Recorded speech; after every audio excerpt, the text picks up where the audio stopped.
Hello, everyone. Thank you so much for being with us today. My name is Katie Smolar. I am the Director of Educational Programs here with the National History Academy.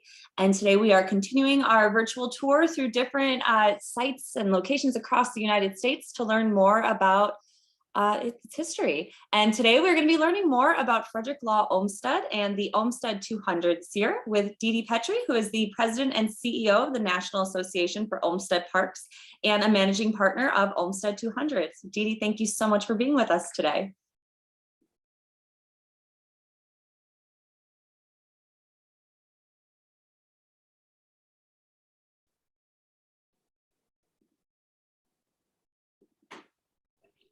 All right, we're all set. I'm going to go backwards here. Oh, I hope I am. All right. Well, hello, everybody. It's great to be here, and I'm delighted to be talking about Olmsted 200. That's the 200th birthday of Frederick Law Olmsted. He was born back in 1822, and on April 26, 2022, he will celebrate his 200th. The National Association for Olmsted Parks is a nonprofit that advances the life, work, and legacy of Frederick Law Olmsted, and we are, as you heard, delighted to be the managing partner of this national and regional celebration.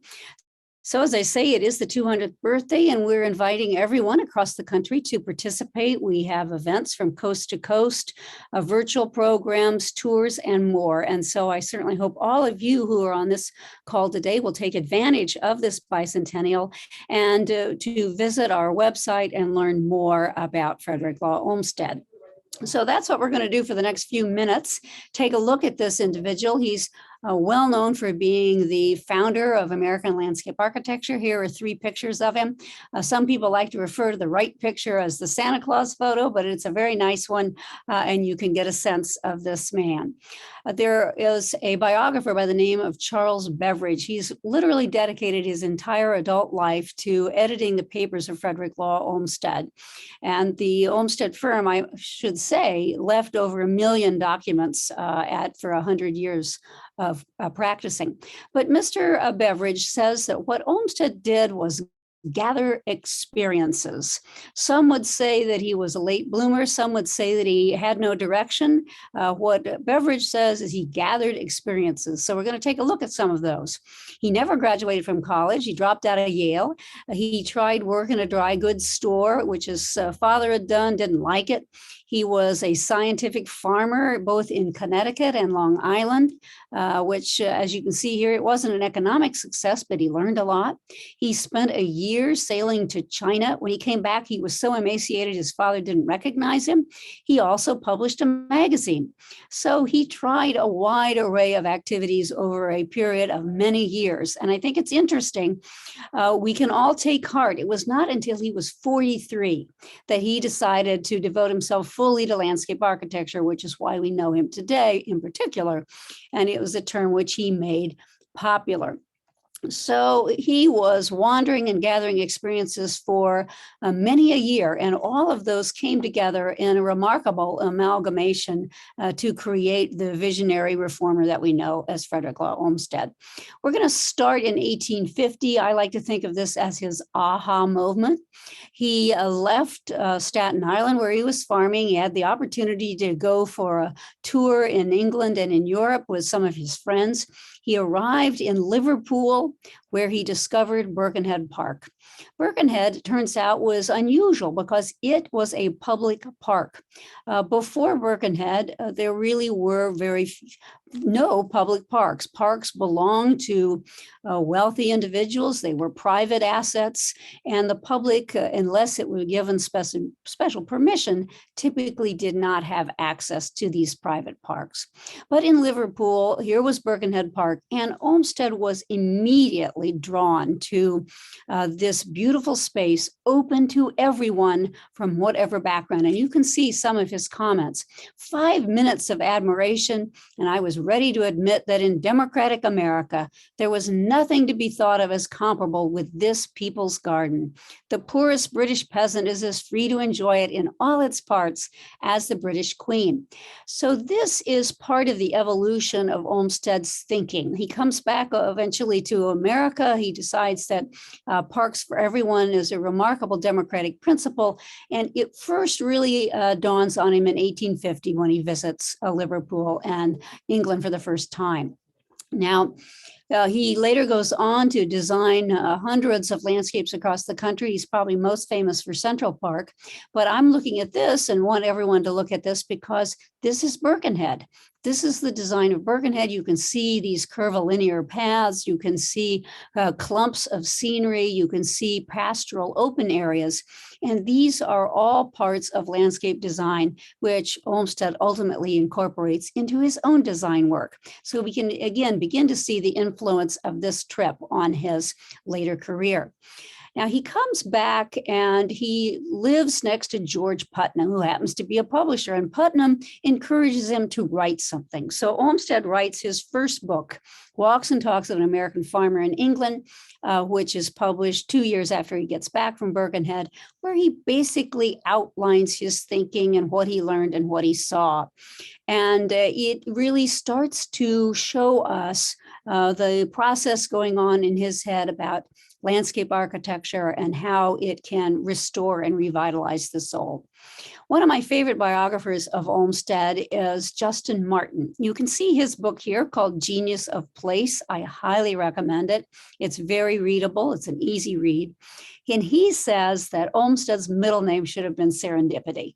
And I think it's such a wonderful observation because throughout his early life, Olmsted keeps falling into these remarkable serendipitous opportunities.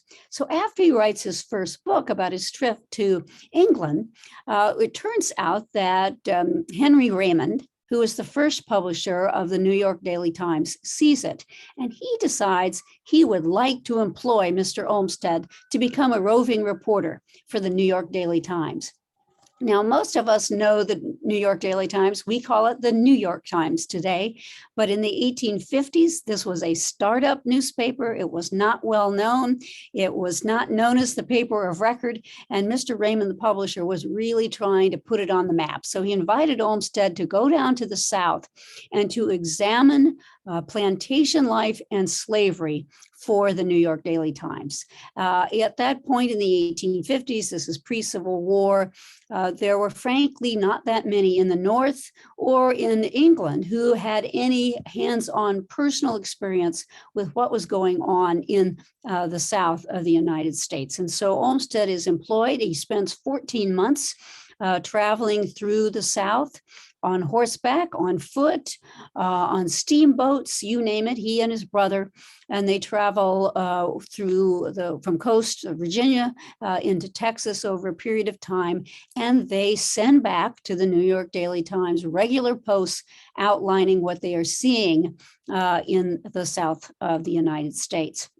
Now, as we can already divine, Mr. Olmsted likes to write about his experiences. So after he serves as a reporter for the New York Times, he comes back and he takes those posts and he creates 3 books in which he brings those posts together. And you can see the 3 of these here, outlining his experiences in the South. Now, it's interesting that while he is writing this, he is also thinking about what is his next job going to be. So here again, we have another serendipitous occasion. He's getting ready to publish A Journey in the Back Country. He's editing the papers. He's in a country inn in Connecticut. And he bumps into someone who it turns out has just been appointed to the Central Parks Commission.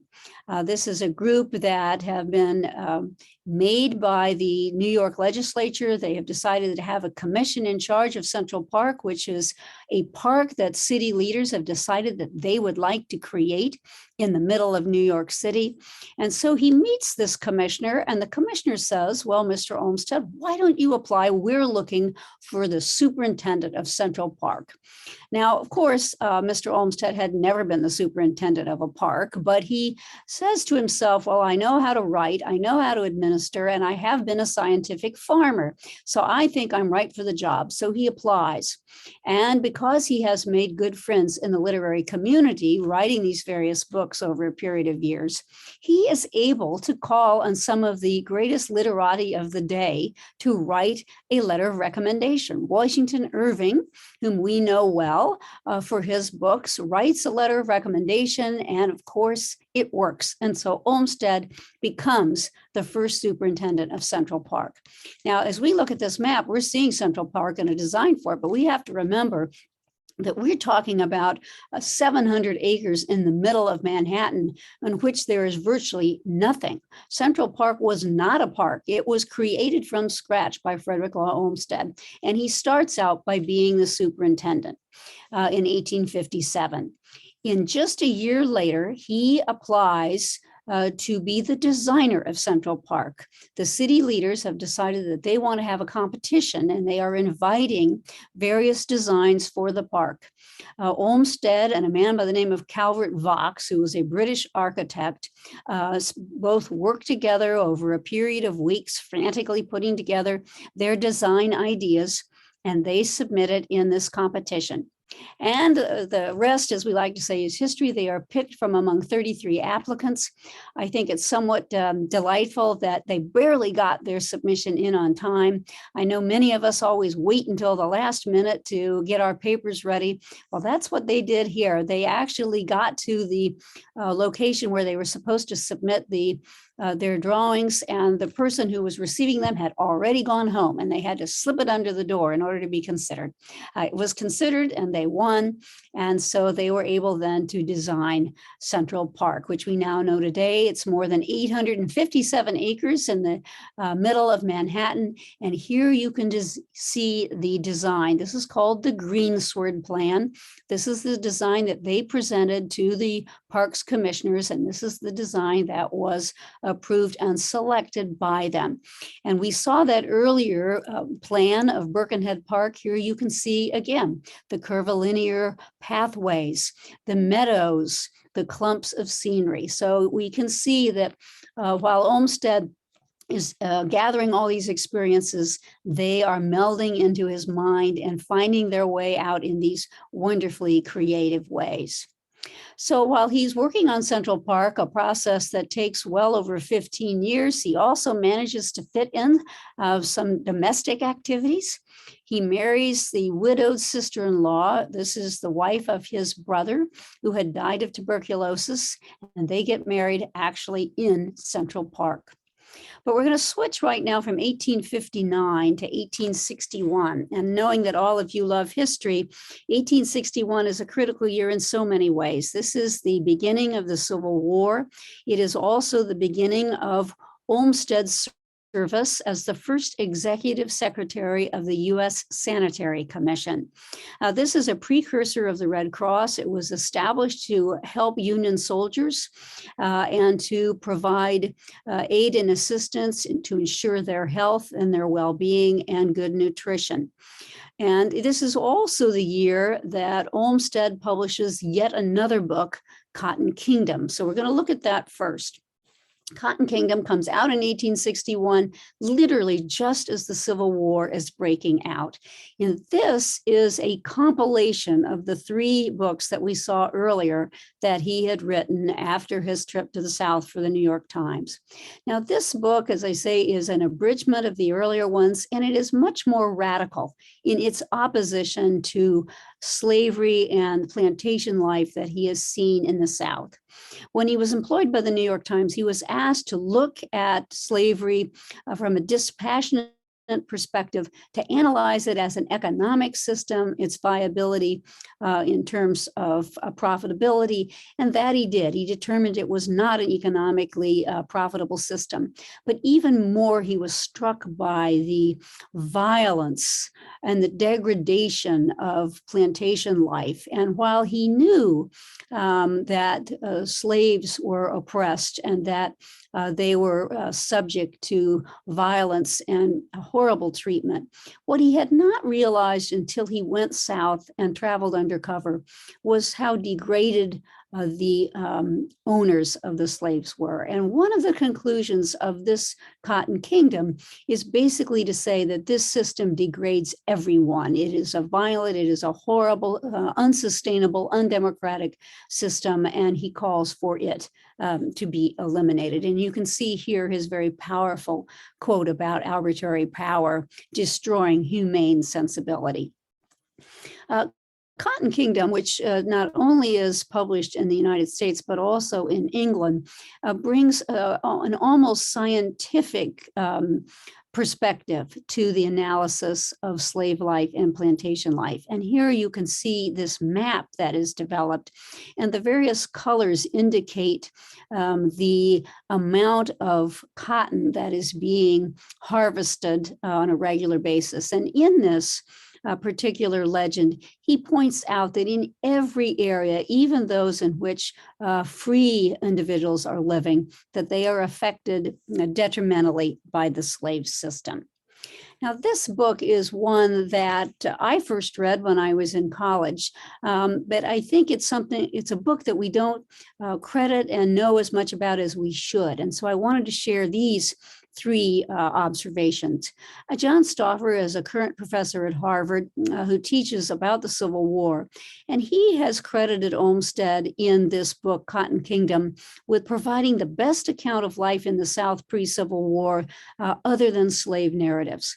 And he and other scholars are willing to say that Cotton Kingdom was in a great way responsible, or at least helped to keep England neutral during the Civil War. We have to think in the 1850s, there was some expectation that England would come in on the side of the South. That obviously would have changed the equation considerably. Obviously, they did not choose to come in on the side of the South. They remained neutral. And Cotton Kingdom, Olmsted's condemnation of slavery and the plantation life, may very well have been one reason for it. I'm bringing this up closer to our times. I also like to reference the Autobiography of Malcolm X. When he was in prison, he again says that this was a very powerful book where Olmsted opened his eyes to the horrors suffered when the slave was landed in the United States. So this book came out in 1861, just as the war is starting, and it's the same time that Olmsted starts out with the U.S. Sanitary Commission. Here again, we see him writing madly about the activities underway. He is looking at the health of the Union soldiers. They are sick, they are malnourished, they are subject to various diseases. I mean, this was in its own way in the 19th century, very much like the pandemics we see today. So Olmsted comes in and he develops hospitals, he develops hospital ships, he starts a new regimen of healthy food, and he drains the areas around the Union troops where they are staying because he finds that they are infested with insects and various diseases. And so he gradually helps improve the health and well-being of these soldiers in a way that is ultimately, obviously, beneficial to the success of the North. Here is one of the hospital ships that he created at that time. And then to bring it up to today, here is the USNS Comfort. This was brought out by Governor Cuomo early in the pandemic and was offshore New York City, used for exactly the same reason that Olmsted created his hospital ships as a place to bring patients who could not otherwise be accommodated on the ground. So 1861 to 1863, he's working with the Sanitary Commission. It's fair to say that he often comes into conflict with bureaucracy, and he tires of the bureaucracy of the U.S. Sanitary Commission, and he decides that he's ready for a new assignment, a new opportunity. And this time he goes west. He goes out to the Sierra Madres. He goes to California, where he is going to be the head of the Mariposa mine. This is a gold mine, and he's there from 1863 to 1865. It seems like an odd assignment, but friends had brought this opportunity to him. They knew he was a good administrator. and they thought that he might enjoy this new area. He was also, quite frankly, hoping to support his growing family. You can see him in this picture, the bottom left row. He's the second one in, sitting next to his wife. And so he decides to go west, where he will have a more profitable position, and to try the organization of the Mariposa mine. But as luck would have it, serendipity again rears its head. It turns out that the US government has just ceded a large plot of land to the state of California, known as Yosemite and the Mariposa Big Tree Grove. This is an area of land being set aside by the government for the use and enjoyment of all Americans. This is a brand new idea, basically taking a large plot of land and making it available for public use.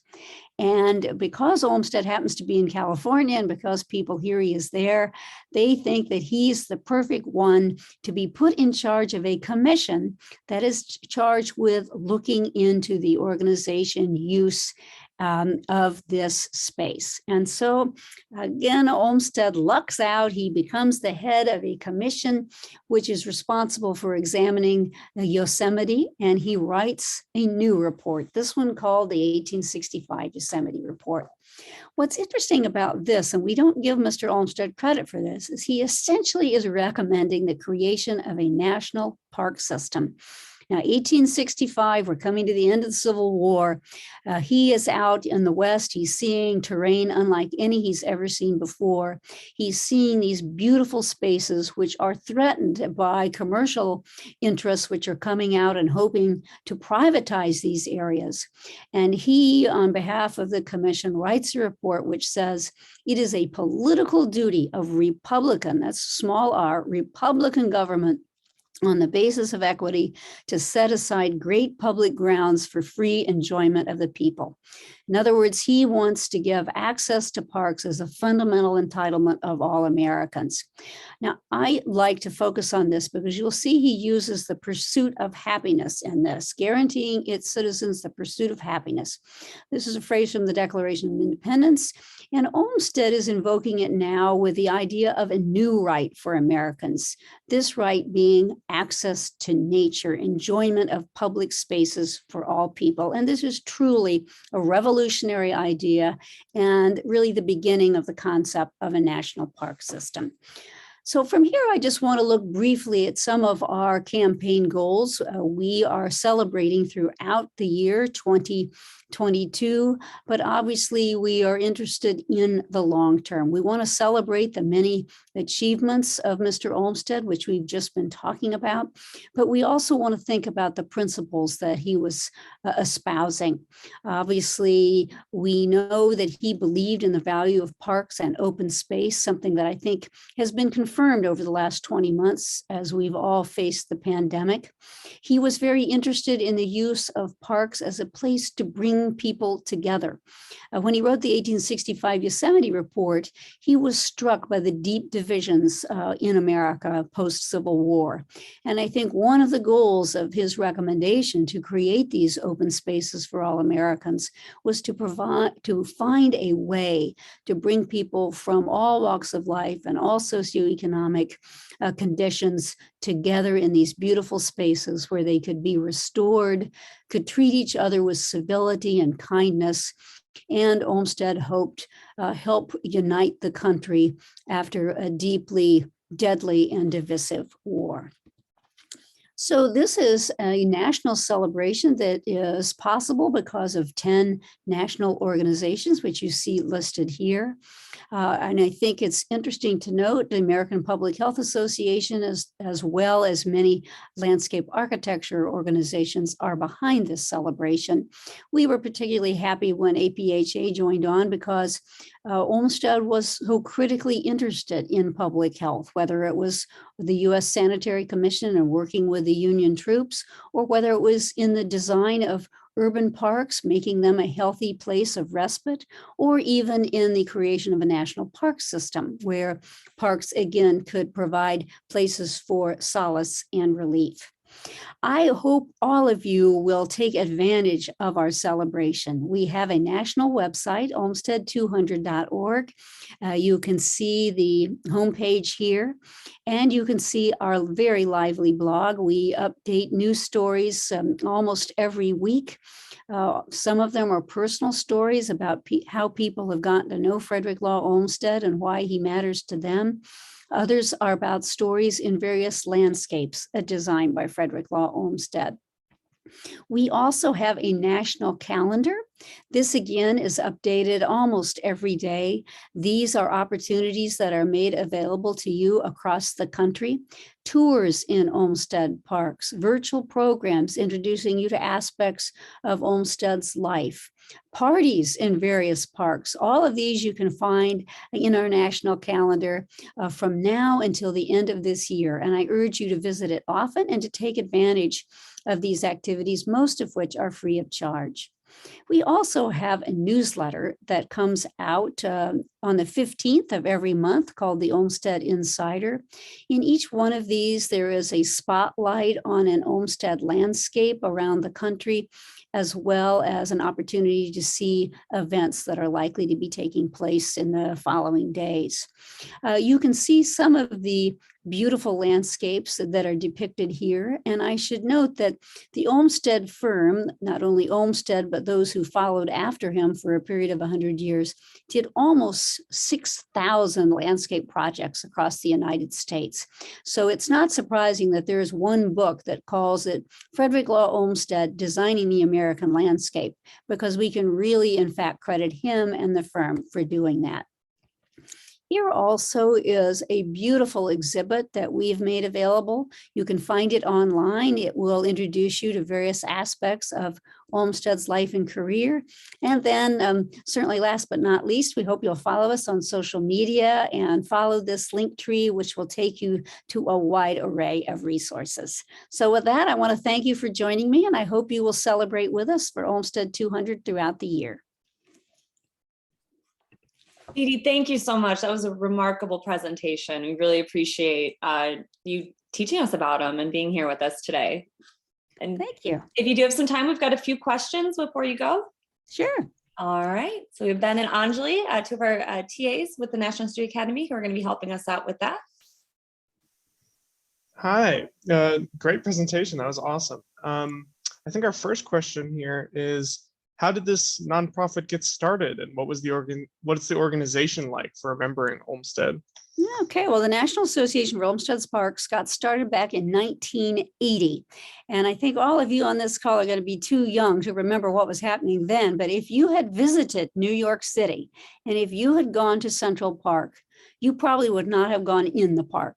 The park had serious crime problems. It had deteriorated beyond belief. It was really horrific. There was graffiti everywhere. It was a very unpleasant and awful place. And unfortunately, it was representative of a number of Olmsted parks around the country, which had deteriorated because of declining resources, of other priorities within cities.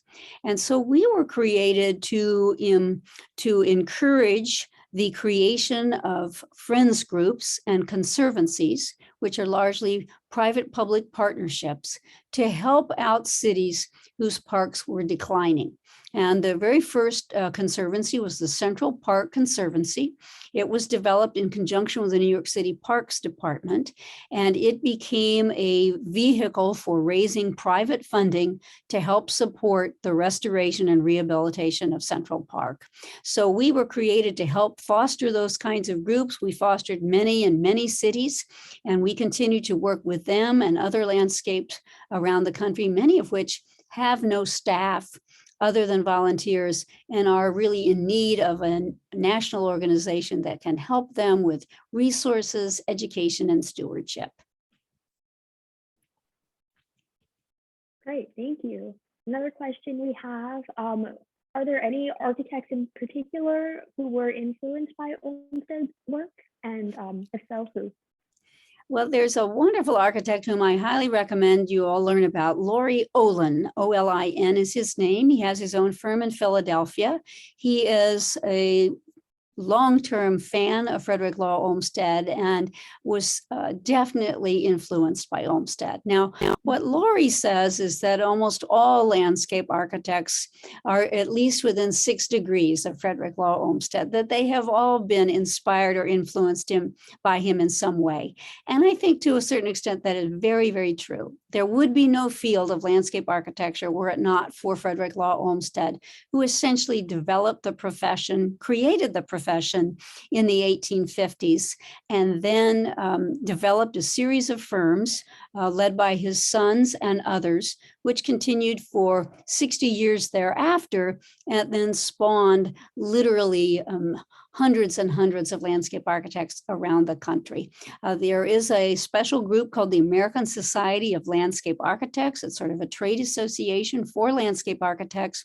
2 of the first presidents were John Charles Olmsted and Frederick Law Olmsted Jr., sons of Frederick Law Olmsted. So the Olmsteds are part and parcel of landscape architecture in the country.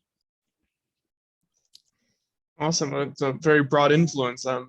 I think here, perhaps our last question is what advice you might have for anyone who might be interested in working with or starting a nonprofit, and what that process might be like. Yes, I actually started, I did not start the NAOP, but I did start another nonprofit. I mean, essentially, if you see a need and you don't see anyone answering that need, it is possible then to set up a 501c3. It's not terribly hard to develop the materials to create a nonprofit. And of course, obviously, you've got to start with what are your goals? Why are you starting it? What is your mission? What do you intend to achieve? How are you going to raise the funds to do it? So it requires a long-term strategic plan, but I think it's one of the delights of our American political system that we have a very vigorous civil society in which nonprofits operate. These are entities that supplement and or alternatives to government that provide a way to address concerns and issues like park conservancies or higher ed reform, you name it. Nonprofits can address these issues and give you a forum for expressing opinions and advancing a cause. So Tocqueville talked a lot in his writings about America about our unique ability to foster associations, and that's really what nonprofits are. And I think they're part and parcel of the strength of our country. Dede, thank you again so much for being with us today. That was truly wonderful information, and we really appreciate you taking the time out of your day to teach us about this today. We really appreciate you being here. Thank you so much. It's a pleasure. All right. Thank you everyone at home for joining us. We'll be back here next week, Wednesday at 4 p.m. as we virtually visit with the Indiana Dunes National Park, and we hope to see you there. Great.